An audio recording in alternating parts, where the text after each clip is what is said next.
Hello there and welcome to the Card Grotto. Today I've got a haul to share with you. These are items that I purchased in the month of January and two that I purchased in December. I basically purchased two items in December, so I didn't think there was any need to do a haul video then, so I thought I might as well add it on to this one. So as I usually do, I'm going to share with you what I got. Everything that I purchased I got from Seven Hills Crafts, apart from the last item, just so you know.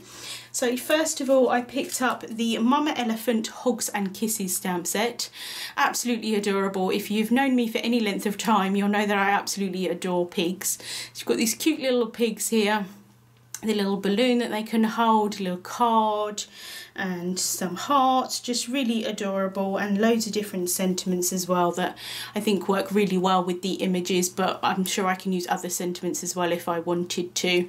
I didn't pick up the dies for it. I've been trying to do a lot more fussy cutting recently just to save a bit of money, but I may pick up the dies in the future.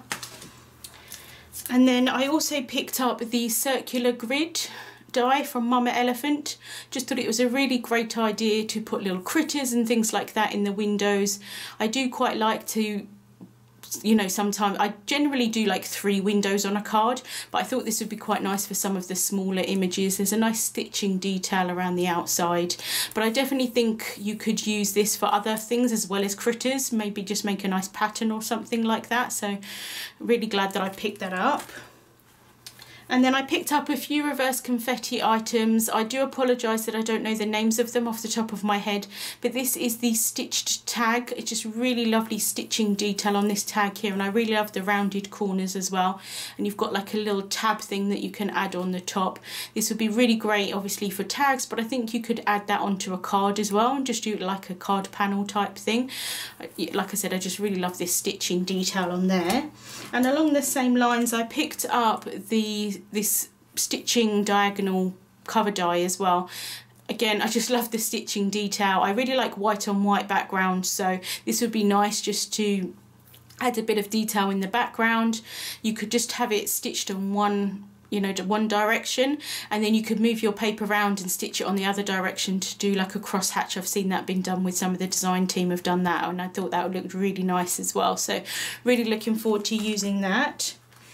I also picked up the jigs from Concord and 9th. I did pick up both sizes because I thought it would be quite nice just for the smaller ones to use a smaller jig, but I'm sure you could just, you know, have just the one size, like the larger size, but they weren't too expensive, so I did pick them both up.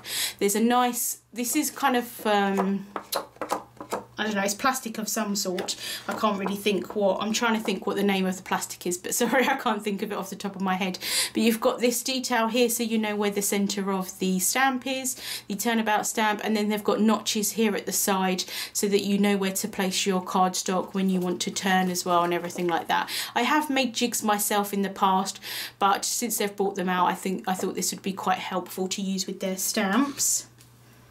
And then I picked up the Altenew Artist Marker Colorless blender. I thought this would be really good to use with the artist markers themselves from Altenew. I do have a few of those and I do like them, and so this would be quite nice just to erase some areas or to create some detail and things like that. But I thought it would work quite nicely with Copic markers as well.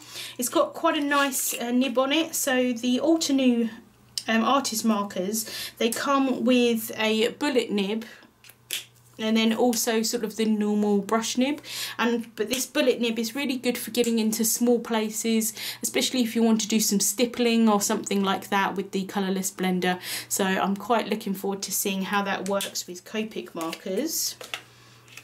And then last but not least, I made an order with Pirika UK. They used to be called Kuretake UK, which was the UK distributor of Kuretake mediums, or their products I should say, the company's products. Unfortunately, Kuretake Japan are no longer distributing to the UK. I don't know about Europe, but definitely to the UK they're no longer distributing, so I'm not sure where we're going to pick up Kuretake items in the future. Hopefully there will be a distributor at some point, but for the meantime Pirika are selling off their old stock, I'm assuming, and so I picked up lots of Zig Clean Colour Reel brush markers. They were 50p each.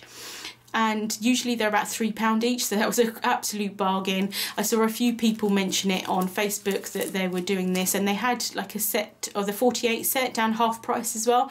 I did mention it on my Facebook page, so if you're in the UK you may want to follow my Facebook, because I do tend to sort of mention about sales and things like that if I can.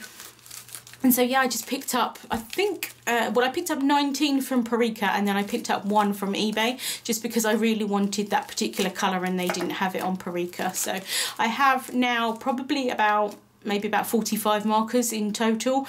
I didn't think I needed, you know, a full set. I bought them separately, and a couple were kindly given to me from a friend, so it made sense for me just to buy extra individual ones, and then I can pick the colours that I want. So looking forward to using those. And I do have a couple of tutorials on my channel as well.